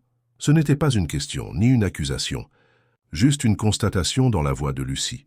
« Oui », Lucienne ne vit aucune raison de nier. « Votre père m'a donné la clé le premier jour, vous vous souvenez ?» Les filles ne répondirent pas immédiatement, traitant l'information. Tandis qu'elles marchaient dans le jardin ensoleillé, le silence entre elles n'était pas tendu mais contemplatif. Le jardin à l'arrière du manoir était vaste et avait clairement été conçu avec amour. Même partiellement négligé ces dernières années, il conservait une beauté mélancolique.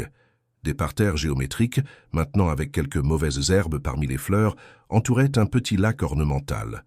Une tonnelle en bois, peinte en blanc, occupait le centre, partiellement couverte de plantes grimpantes fleuries. « Votre mère avait bon goût », commenta Lucienne, tandis qu'elles s'approchèrent du parterre de roses blanches, certaines fleurissant encore malgré le manque de soins constants. Elle disait que les roses blanches étaient comme de petites lunes dans le jardin. Léa sourit, légèrement au souvenir. La nuit, elle allumait des lanternes ici, et nous restions à regarder les fleurs briller dans l'obscurité. C'était le souvenir le plus long et détaillé que l'une des filles avait partagé volontairement. Lucienne l'accueillit avec un sourire gentil. « Cela semble magique. Vous devez avoir des souvenirs très spéciaux d'ici. »« Nous en avons, » admit Lucie, son expression s'adoucissant. « Mais parfois ça fait mal de se souvenir. Je comprends. La douleur et l'amour vont souvent main dans la main, n'est-ce pas? Lucienne marcha jusqu'à la tonnelle et s'assit sur le banc en bois. Mais savez-vous ce que j'ai découvert au cours de ma vie? Que même quand le souvenir fait mal, il vaut mieux l'avoir que le perdre. Les filles la suivirent, s'asseyant, une de chaque côté, la poupée en tissu sur les genoux de Léa. « Comment en savez-vous tant sur la perte des gens ?» demanda Lucie, sa curiosité authentique pour la première fois. Lucienne regarda le ciel bleu, réfléchissant à quelle part de sa propre histoire elle devrait partager. Elle opta pour l'honnêteté. « Quand j'avais à peu près votre âge, j'ai perdu mon petit frère. Il avait seulement 5 ans. Sa voix était douce mais ferme.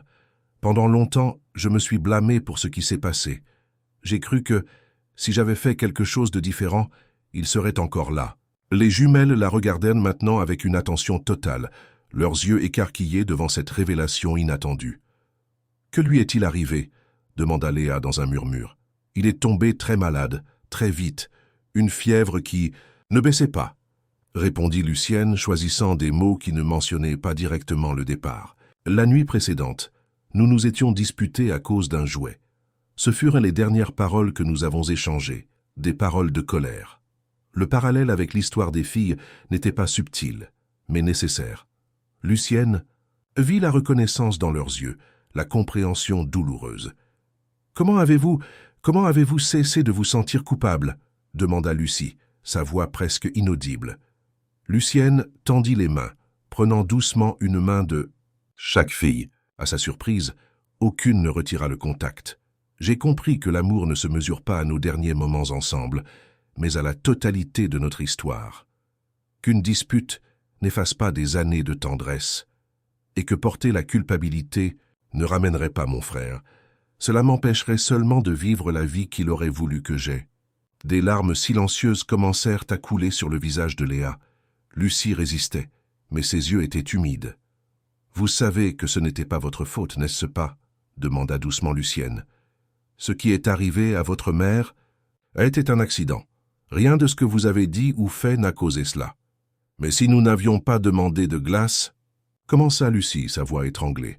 « Elle ne serait pas sortie, » compléta Léa, serrant la poupée contre sa poitrine. « Peut-être pas cette nuit-là, » acquiesça Lucienne. « Mais cela ne signifie pas que vous avez causé l'accident.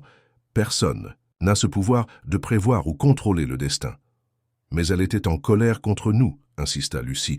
Ses dernières paroles étaient de colère. Lucienne hésita, considérant si c'était le moment de révéler ce qu'elle avait trouvé. Elle décida que oui.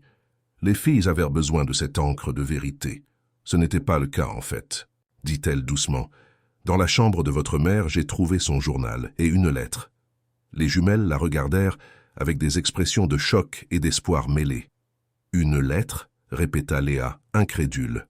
Pour vous, écrite quelques jours avant l'accident, expliqua Lucienne. Elle a écrit combien elle vous aimait, les rêves qu'elle avait pour votre avenir, et elle a aussi écrit sur cette dispute à cause de la glace. Elle a écrit sur ça, demanda Lucie, se penchant en avant. Oui, elle s'est sentie terrible d'avoir perdu patience. Elle était déterminée à vous compenser, à vous montrer qu'un moment d'irritation ne changeait pas l'amour immense qu'elle ressentait. Lucienne serra doucement les mains des filles. Elle voulait que vous sachiez que son amour était inconditionnel, peu importe ce qui arrivait, peu importe quelles paroles étaient dites dans la chaleur du moment. Les larmes coulèrent maintenant librement sur le visage des deux filles, des années d'émotions réprimées trouvant finalement une soupape. « Pouvons-nous la voir ?» demanda Léa entre les sanglots. « La lettre, je veux dire. »« Bien sûr. » Lucienne acquiesça. « Elle m'est gardée en sécurité. Nous pourrons la lire ensemble quand nous rentrerons. » Elles restèrent assises là pendant longtemps, les filles se permettant de pleurer ouvertement, peut-être pour la première fois depuis la tragédie. Lucienne resta présente, offrant un soutien silencieux, permettant que le processus naturel de deuil commence enfin. Quand les larmes diminuèrent, Lucie posa une question inattendue. « Pensez-vous qu'elle est encore près de nous, d'une certaine façon ?» C'était une question chargée de signification, l'expression du désir profond de connexion continue avec leur mère. « Je crois que l'amour ne disparaît jamais vraiment, » répondit soigneusement Lucienne. « Il se transforme, trouve de nouveaux chemins. Il est dans les souvenirs que nous partageons, dans les histoires que nous racontons, dans les personnes que nous touchons par notre existence. Comme la poupée qui se déplace toute seule, suggéra Léa, regardant le jouet sur ses genoux. Lucienne sourit. Peut-être. Il y a des mystères dans ce monde que nous ne pouvons pas expliquer complètement. L'important est que votre mère vit à travers vous, dans ces sourires que vous avez hérités, dans les histoires qu'elle a racontées, dans l'amour qu'elle a planté dans vos cœurs. Les filles semblèrent réfléchir profondément à ces paroles. Le silence qui suivit n'était pas vide, mais rempli de processus internes, de petites guérisons commençant à se produire. « Pourrions-nous planter quelque chose ?» suggéra soudainement Lucie. « Ici, dans son jardin, quelque chose de nouveau. » « Je trouve que c'est une idée merveilleuse. » Lucienne sourit, se levant. « Qu'aimeriez-vous planter ?»« Des tournesols, » répondit promptement Léa. Maman disait que c'étaient des fleurs heureuses, toujours tournées vers le soleil. « Parfait. Demandons à Madame Josette s'il y a des graines dans la maison où nous pourrons en acheter. » En retournant vers la maison, Lucienne remarqua un changement subtil dans la posture des filles. Leurs pas étaient plus légers, leurs épaules moins tendues. Ce n'était pas une transformation complète.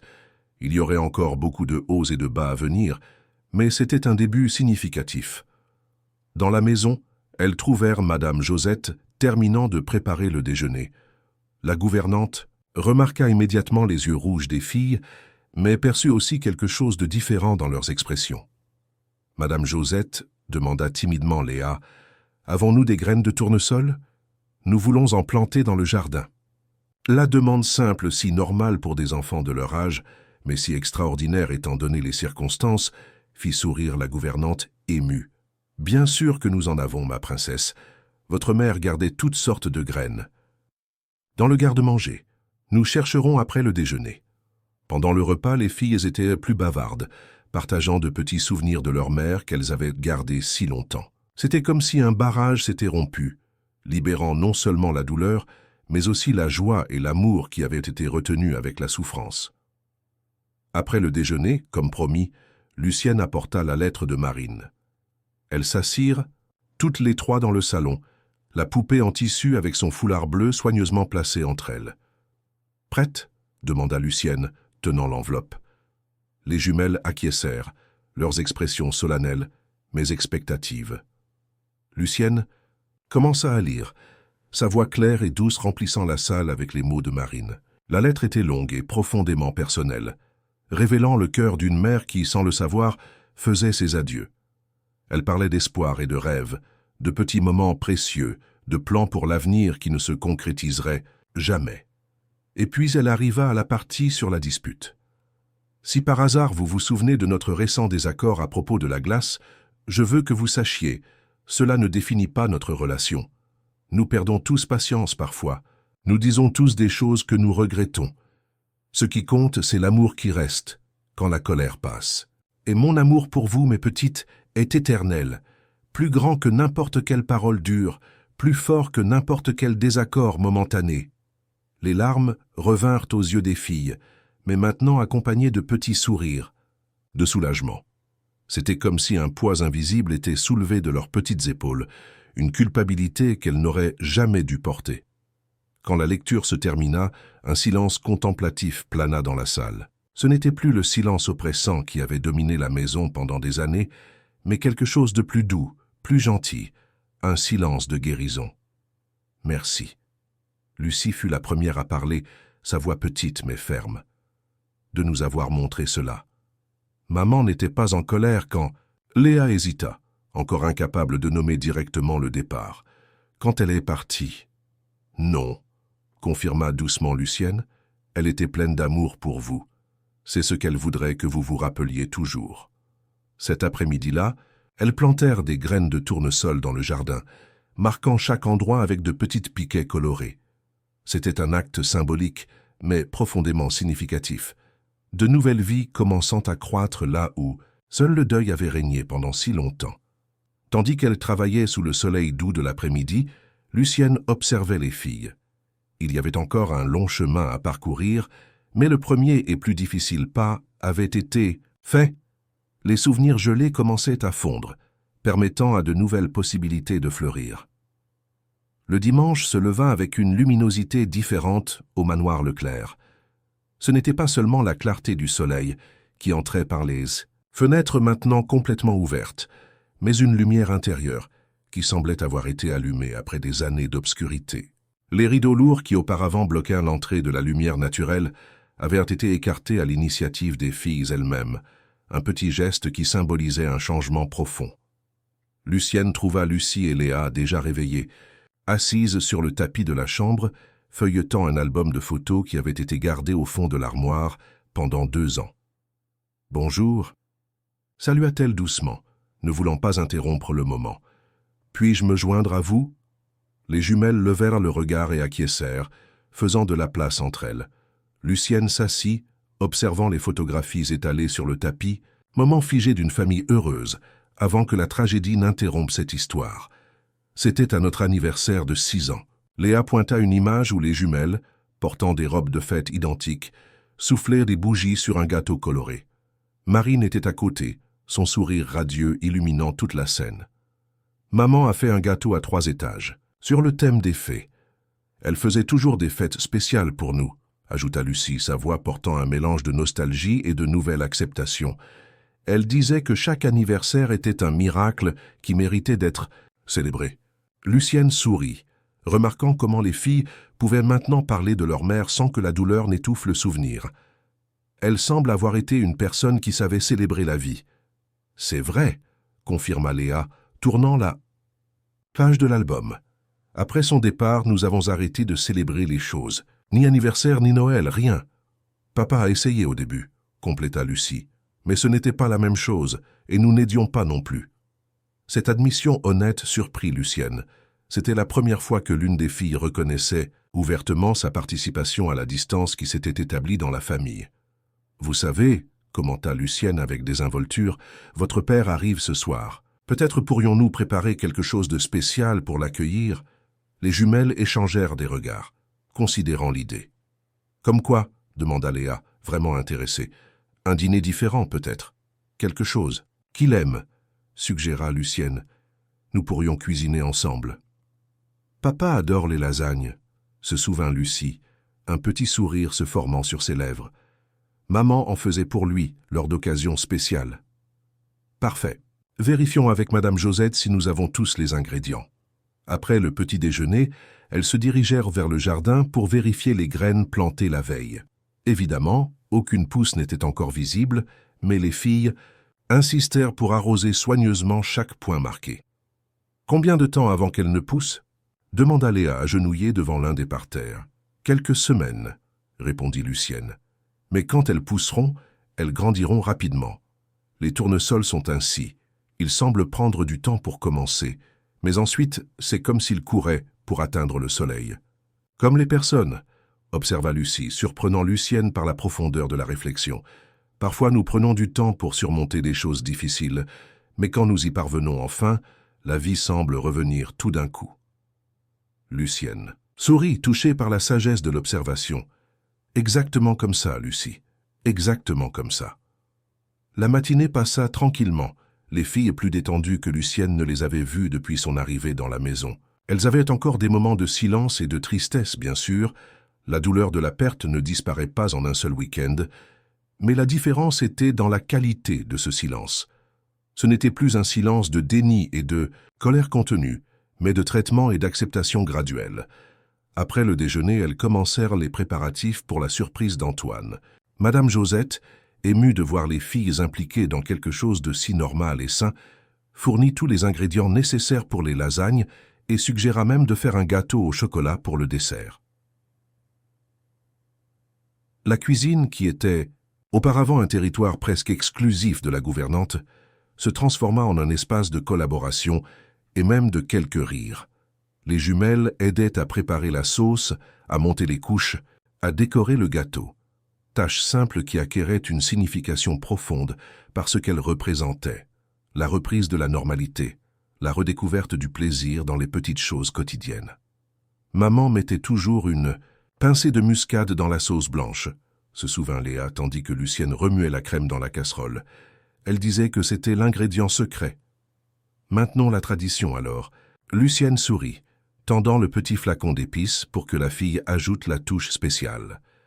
Pendant que le gâteau cuisait, remplissant la maison de son arôme réconfortant, les jumelles surprirent Lucienne avec une demande inattendue. « Pouvons-nous » « Dresser la table de la salle à manger », suggéra Lucie, « celle que nous utilisions seulement pour les occasions spéciales. »« Bien sûr », accepta Lucienne, « c'est une excellente idée. » La salle à manger formelle, avec sa table en bois massif et ses chaises imposantes, n'avait pas été utilisée depuis les dernières fêtes de famille, avant le départ de Marine. Elle était impeccablement propre, grâce aux soins de Madame Josette, mais il y avait un air d'abandon dans l'environnement, comme si l'espace lui-même ressentait le manque des voix et des rires qui le remplissaient auparavant. Les filles ouvrirent le buffet et retirèrent soigneusement la belle vaisselle, les coupes en cristal, les serviettes en lin brodé. Chaque objet semblait porter un souvenir, une histoire qui revenait peu à peu à la surface. C'était la coupe préférée de maman. Léa montra une pièce en cristal avec de délicates gravures florales. Elle disait que l'eau dans une coupe en cristal avait un goût de champagne. « Et ces bougies ?» demanda Lucienne, pointant vers un ensemble encore emballé dans le buffet. « Vous les utilisiez habituellement ?»« Seulement pour les anniversaires et à Noël. » Répondit Lucie, prenant une des bougies. « Je pense que nous devrions les allumer aujourd'hui. C'est comme un nouveau départ, n'est-ce pas ?» Lucienne acquiesça, émue par la profondeur de la perception. Un nouveau départ est exactement ce que nous célébrons. À mesure que l'après-midi avançait, l'excitation des filles croissait visiblement. Il y avait une anxiété positive, un type d'attente qu'elles n'avaient pas ressenti depuis longtemps. Vers 5 heures, elles montèrent pour prendre leur bain et s'habiller, sans que Lucienne n'ait besoin de le suggérer. Quand elles descendirent, Lucienne put à peine cacher sa surprise. Les jumelles avaient choisi des robes colorées et arrangé leurs cheveux avec des rubans, un contraste frappant avec les uniformes scolaires et les vêtements sombres qu'elles avaient adoptés comme une sorte d'armure émotionnelle, ces dernières, ça. « Anné, vous êtes magnifique », complimenta-t-elle sincèrement. « Ce sont des robes que maman a achetées », expliqua Léa, lissant le tissu floral. « Nous ne les avons jamais portées avant. Elles étaient gardées au fond de l'armoire », compléta Lucie. « Je pense que le moment est venu. » À 6h30, tout était prêt. La table dressée avec la meilleure vaisselle, les bougies allumées au centre, les lasagnes fumantes tout juste sorties du four, le gâteau au chocolat décoré de fraises fraîches. Les filles s'assirent dans le salon, regardant anxieusement l'horloge toutes les quelques minutes. Lucienne observait, consciente, que ce moment représentait bien plus qu'une simple surprise pour Antoine. C'était le symbole visible d'un voyage intérieur, d'un dégel émotionnel qui commençait enfin à permettre à la vie de recommencer à couler dans cette famille. À 7 heures précises, le bruit de la voiture d'Antoine fut entendu à l'entrée de la maison. Les filles se levèrent immédiatement, se positionnant près de la porte avec une anxiété qui mêlait excitation et une touche de peur. Après tout, elles se permettaient une vulnérabilité qu'elles avaient évitée pendant si longtemps. Quand la porte s'ouvrit et qu'Antoine entra, la fatigue du voyage visible sur son visage, il s'arrêta soudainement, confus par la scène qu'il trouva. Ses filles, vêtues de couleurs vives, lui souriant timidement. « Papa !» Léa fut la première à s'approcher, l'embrassant avec une spontanéité qui le laissa momentanément sans réaction. « Nous t'avons préparé une surprise. » Lucie se joignit à l'étreinte, son petit corps se pressant contre son père avec un besoin authentique de connexion. « Tu nous as manqué. » Antoine regarda par-dessus les têtes de ses filles, rencontrant les yeux de Lucienne, qui observait la scène avec un sourire discret. Son expression était de complète perplexité, comme s'il ne pouvait pas croire ce qui se passait. « Vous m'avez manqué aussi, » répondit-il finalement, s'agenouillant pour embrasser correctement les filles. « Quelle est cette surprise ?»« Viens, voir !» Lucie prit sa main, le tirant vers la salle à manger. Quand Antoine vit la table dressée, les bougies allumées, l'environnement préparé avec tant de soin, ses yeux se remplirent de larmes. Il y avait quelque chose de douloureusement familier et en même temps nouveau dans cette scène, comme si le passé et le présent se rencontraient en un seul moment de possibilité. « Vous avez fait tout ça ?» demanda-t-il, sa voix étranglée par l'émotion. « Avec l'aide de Lucienne et de Madame Josette, » expliqua Léa, fière. « Nous avons fait des lasagnes, tes préférées. Et il y a aussi un gâteau au chocolat pour le dessert, » ajouta Lucie. Nous avons mis des fraises dessus comme maman faisait. La mention de Marine, faite avec tant de naturel, fit Antoine regarder à nouveau Lucienne, une question silencieuse dans ses yeux. Les filles ont eu un week-end de découverte, expliqua doucement Lucienne. Peut-être voudront-elles raconter elles-mêmes pendant le dîner. Ils s'assirent à table, un arrangement familial qui n'avait pas eu lieu depuis des années. Madame Josette servit les lasagnes, son visage illuminé par un sourire qu'elle ne pouvait pas contenir. Pendant le repas, les jumelles alternèrent pour raconter à leur père les événements du week-end. La lettre de Marine, les souvenirs qu'elles avaient à partager, les graines de tournesol plantées dans le jardin. Elles parlaient avec un mélange d'émotions et de nouvelles légèretés, comme si le simple fait de nommer leurs expériences les aidait à les traiter. Antoine écoutait attentivement, des larmes occasionnelles s'échappant de ses yeux, acquiesçant quand les mots lui manquaient. À un moment donné, il tendit les mains sur la table, tenant une main de chaque fille. « Je suis désolé, » dit-il simplement, « de ne pas avoir réalisé combien vous souffriez, de ne pas avoir trouvé un chemin pour vous aider. Nous ne te laissions pas nous aider non plus, papa, » admit Lucie, avec une maturité surprenante pour ses 8 ans. Nous pensions que c'était notre faute, que maman était partie à cause de nous. Jamais. Antoine secoua la tête avec emphase. Ne pensez jamais cela. C'était un terrible accident, mais personne n'était en faute. Surtout pas vous. Lucienne nous a montré la lettre, commenta Léa. Maman a écrit qu'elle nous aimait beaucoup, peu importe ce qui arrivait. Oui. Antoine acquiesça, regardant brièvement Lucienne avec une gratitude infinie dans le regard. Votre mère vous aimait plus que tout au monde, et moi aussi. Le dîner continua maintenant avec Antoine, partageant certains de ses propres souvenirs de Marine. Il y avait une qualité cathartique dans ce moment, comme si, en parlant finalement ouvertement de l'absence qui avait dominé leur vie, ils commençaient à trouver un chemin pour vivre avec elle de façon plus saine. Après le dessert, Lucienne annonça qu'elle rentrerait chez elle, laissant la famille avec ce précieux moment de reconnexion. « Devez-vous vraiment partir ?» demanda Lucie, une touche d'anxiété dans sa voix. « Oui. » Lucienne sourit gentiment. « Vous trois avez besoin de temps ensemble maintenant, mais je reviendrai demain comme toujours. »« Vous promettez ?» insista Léa. « Je promets » assura Lucienne, embrassant chacune des filles. Antoine l'accompagna jusqu'à la porte, ses émotions clairement visibles sur son visage normalement contrôlé. « Je ne sais pas comment vous remercier, » dit-il à voix basse pour que les filles n'entendent pas. « En une semaine, vous avez réussi ce que 2 ans de thérapeutes et de spécialistes n'ont pas pu faire. »« Ce n'était pas moi, monsieur Leclerc, » répondit honnêtement Lucienne. « C'était elle-même. Tout ce que j'ai fait a été de donner de l'espace et la permission pour que la guérison commence. » La lettre. L'avez-vous vraiment trouvée dans la chambre de Marine? Oui, avec son journal. Je crois que votre épouse, d'une certaine façon, savait qu'elle devrait laisser ces mots derrière elle. Antoine acquiesça, essuyant discrètement une larme. Que se passe-t-il maintenant? Maintenant, vous continuez. Lucienne sourit doucement. Un jour à la fois. Il y aura encore des moments difficiles, des reculs occasionnels. La douleur ne disparaît pas complètement. Nous apprenons seulement à la porter différemment. Mais le plus important a déjà commencé à se produire. Vous vous permettez que l'amour circule à nouveau librement entre vous. Et vous continuerez avec nous, aussi longtemps que nécessaire, confirma Lucienne, mais je crois que bientôt vous réaliserez que vous n'avez plus autant besoin de moi. Antoine serra sa main avec une gratitude authentique, les mots semblant inadéquats pour exprimer ce qu'il ressentait. Quand Lucienne sortit par le portail du manoir Leclerc, la nuit était déjà complètement tombée.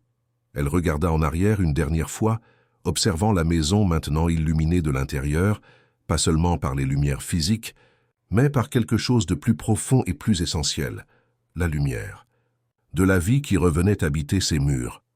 Dans la semaine qui suivit, les changements continuèrent à se manifester dans la maison et chez ses habitants. Les filles avaient encore leurs moments de tristesse et de repli, mais maintenant ce n'était que cela des moments, plus un état permanent d'être. Antoine commença à ajuster son horaire de travail pour être plus présent, arrivant plus tôt certains jours, participant régulièrement aux repas. De petits rituels familiaux furent graduellement réintroduits, des sessions de lecture avant de dormir, des promenades du dimanche, même une planification initiale pour célébrer le prochain anniversaire des jumelles. La chambre de Marine, auparavant un sanctuaire intouchable, fut ouverte et visitée collectivement par la famille, non pas pour effacer ses souvenirs, mais pour les intégrer de façon saine à la vie qui continuait. Certaines photographies retournèrent occuper des places importantes dans la maison, non plus retournées face contre table ou cachées dans des tiroirs. Dans la deuxième semaine, les premières pousses de tournesol commencèrent à apparaître dans le jardin, petits points verts émergeant de la terre humide, promesse de fleurs qui finiraient par se tourner vers le soleil. Lucie fut la première à le remarquer, appelant tout le monde pour voir. Ils restèrent tous les quatre autour du parterre, Antoine, Lucie, Léa et Lucienne, observant ces manifestations tangibles de nouvelle vie. « Ils vont grandir vite maintenant », commenta Lucienne souriant aux filles. « Bientôt ils seront plus grands que vous, comme nous », observa Léa répétant le parallèle que sa sœur avait fait des jours auparavant. « Ah, nous avons mis du temps à recommencer à grandir, mais maintenant, nous ne nous arrêterons pas. » Antoine regarda Lucienne, une gratitude silencieuse dans ses yeux. Ce n'était pas seulement sa maison qui avait été transformée, mais toute sa perspective d'avenir. Là où il ne voyait auparavant qu'un tunnel sombre d'obligations et de survie émotionnelle, il commençait maintenant à entrevoir des possibilités, des jours de soleil, des moments de joie, la chance de voir ses filles s'épanouir. Ce soir-là, après avoir mis les filles au lit, un rituel qu'Antoine avait repris avec dévouement, il trouva Lucienne dans le salon, organisant ses affaires. « Vous pensez à nous quitter, n'est-ce pas ?» demanda-t-il directement. Lucienne sourit. « Pas immédiatement, mais bientôt, oui. Mon travail ici est presque terminé. Les filles vous manqueront, et elles me manqueront. Mais je suis confiante qu'elles seront en de bonnes mains, les vôtres. » Antoine hésita, puis demanda quelque chose qui était dans son esprit depuis des jours. « Comment avez-vous su? Comment avez-vous su exactement ce dont elles avaient besoin ?» Lucienne considéra la question un moment avant de répondre. « Parce que j'ai reconnu en elles quelque chose que j'ai déjà vu de nombreuses fois, en moi-même, chez d'autres enfants avec qui j'ai travaillé. La culpabilité est un fardeau trop lourd pour quiconque, surtout pour des enfants. Elles avaient besoin de permission pour le laisser partir, pour comprendre que l'amour est plus grand que n'importe quelle erreur, réelle ou imaginaire. Et maintenant, vous continuez à écrire l'histoire de la famille Leclerc, une nouvelle version qui honore le passé mais n'en est pas prisonnière. » Dans les jours qui suivirent, Lucienne commença graduellement à réduire sa présence dans la maison. Non pas de façon abrupte, mais avec des transitions soigneuses, préparant tant les filles que le père à l'autonomie renouvelée. Elle était là pendant le cours en ligne, mais laissait Antoine prendre en charge les activités de l'après-midi. Elle dînait avec eux certains jours, mais pas tous. Les jumelles, étonnamment, semblaient comprendre le processus. Elles ne réagirent pas avec la panique d'abandon qu'on aurait pu attendre, mais avec une acceptation mûre qui démontrait combien elles avaient grandi émotionnellement en si peu de temps. Un mois après son arrivée, Lucienne annonça que ce serait sa dernière semaine au manoir Leclerc. La nouvelle fut reçue avec tristesse, mais sans désespoir. Il y avait une compréhension partagée que, tout comme les tournesols dans le jardin, qui atteignaient maintenant presque un demi-mètre de hauteur, la famille avait créé des racines assez fortes pour continuer à grandir par elle-même. Dans son dernier après-midi dans la maison, Lucienne trouva les filles dans le jardin, prenant soin de leur tournesol avec dévouement. « Vous allez nous manquer », dit simplement Lucie, sans la regarder directement. « Mais nous comprenons que vous devez aider d'autres enfants aussi. Et nous nous reverrons », ajouta Léa avec conviction. « Ce n'est pas un adieu pour toujours. »« Certainement pas, » Lucienne acquiesça, s'asseyant sur le banc de la tonnelle. « Et savez-vous ce qui est le plus important ? Que vous n'avez plus besoin de moi de la même façon qu'avant. Vous avez trouvé votre propre force. » Les filles s'assirent à côté d'elle, une de chaque côté, comme elles l'avaient fait tant de fois ces dernières semaines. Lucienne appela Lucie après un moment de silence. « Pensez-vous que notre mère serait fière de nous ? » « J'en suis absolument certaine, » répondit Lucienne sans hésitation. « Vous avez affronté l'une des choses les plus difficiles que quelqu'un puisse affronter, surtout à votre âge. Et vous trouvez un chemin à travers la douleur sans la fuir. Cela demande un courage immense. Parfois, ça fait encore mal, confessa Léa, quand nous nous souvenons d'elle. Et ça fera toujours un peu mal, répondit honnêtement Lucienne. Mais c'est une douleur différente, n'est-ce pas? Une douleur qui vient mêler d'amour, de gratitude pour l'avoir eue dans vos vies, même si c'était pour un temps plus court que vous ne l'auriez souhaité. Les filles acquiescèrent, comprenant parfaitement ce qu'elle voulait dire. Le lendemain matin, l'adieu fut simple et direct. Il n'y eut pas de grands discours ou de démonstrations dramatiques d'émotion. Lucienne embrassa chacune des filles, puis Antoine et enfin Madame Josette qui pleurait sans se cacher. « Souvenez-vous de ce dont nous avons parlé, » dit-elle doucement à Antoine, « un jour à la fois. Et quand les choses deviendront difficiles, regardez les tournesols. Ils trouvent toujours le chemin vers la lumière, peu importe combien le ciel est nuageux. » Quand Lucienne sortit par le portail du manoir Leclerc pour la dernière fois, elle ne regarda pas en arrière. Elle n'en avait pas besoin. Elle savait exactement ce qu'elle laissait. Non plus une maison de verre pleine de silence et de douleur, non dite, mais un foyer en processus de guérison, où 3 cœurs avaient retrouvé le chemin les uns vers les autres. Les tournesols dans le jardin continueraient à croître, tout comme Lucie et Léa. Et quand ils fleuriraient enfin, leurs grandes faces jaunes se tournant vers le soleil,